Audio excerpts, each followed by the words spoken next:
Ցավոք եկել են ժամանակներ, երբ հպարտությամբ ենք հիշում նախկինում եղած հաջողությունները եւ ամեն անգամ ստիպված ենք լինում գլուխներս իջեցնել, երբ վերադառնում ենք իրականություն։ Այդպիսի հպարտություն ապրեցի, երբ ծանոթացա նախագահ Սարգսյանի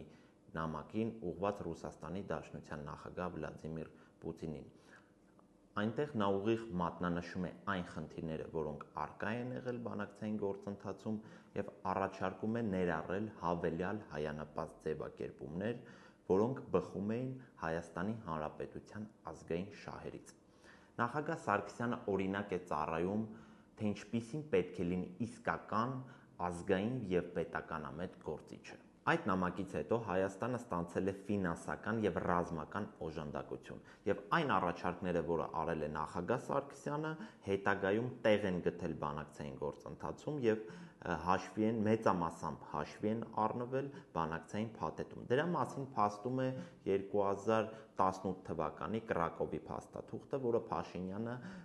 2020 թվականին Կապանում հրապարակել էր որպես նախագահ Սարգսյանի բանակցային ժառանգություն եւ ասել էր, որ երբ ուզի կարող է վերադառնալ այդ փաստաթղթին։ Հաջորդը ԵԱԿ Մինսկի առաջարկը 2019 թվականին, որի գոյությունը Փաշինյանը տևական ժամանակ հերքում էր, այնտեղ նույնպես ներառված են եղել այդ հայանպաստ ձևակերպումները։ Թե ինչպիսի բովանդակություն ունեին բանակցային փաստաթղթերը, դուք եւս անձամբ կարող եք ծանոթանալ եւ համոզվել բոլոր փաստարկներում։ Բանակցային փաստաթղթերը ունեին փաթեթային տրամաբանություն եւ նախատեսվում էր իրականացնել երկու փուլով։ Առաջի փուլում Ադրբեջանին պետք է հետ վերադարձվեին 5 շրջանները,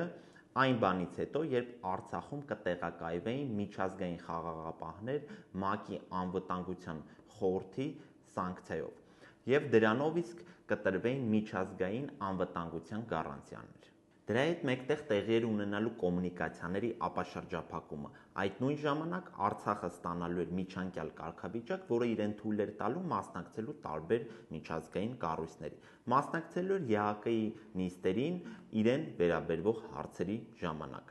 ունենալու էր հնարավորություն ստանալ ուղիղ արտերկրյա ներդրումներ եւ մուտք դեպի միջազգային շուկաներ։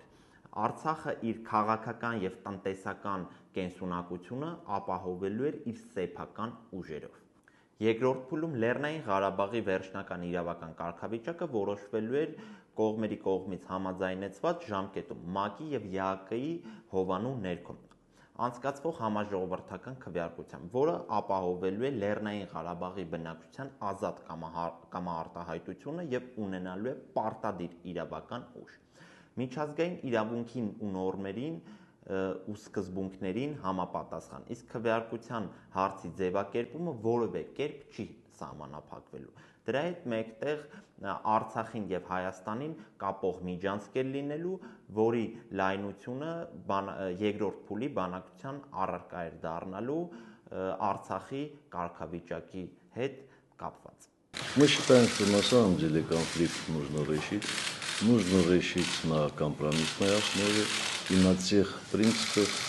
которые предложили нам сопредседатели Минской группы. Азербайджанская сторона все время ссылается на 4 резолюции ООН. У него просто вот такой риторический вопрос господину Алиеву. А какой пункт из этих резолюций выполнил Азербайджан? Единственно выполнивший пункты этих резолюций Армения, которые использовали свое влияние для того, чтобы прекратить боевые действия. И если мы вернемся к событиям начала 90-х годов, то я думаю, что с одной стороны будет хорошо, а с другой стороны может что-то и затянется. Будет хорошо с тем, потому что мы тогда пришли к тому, что конфликт не имеет военного решения. А если мы снова будем обвинять друг друга, я думаю, что довольно долгое время этот конфликт не будет решен. И я благодарен вам, что вы настроены на решение этого вопроса. И решение этого вопроса исходит из национальных интересов Армении. Спасибо.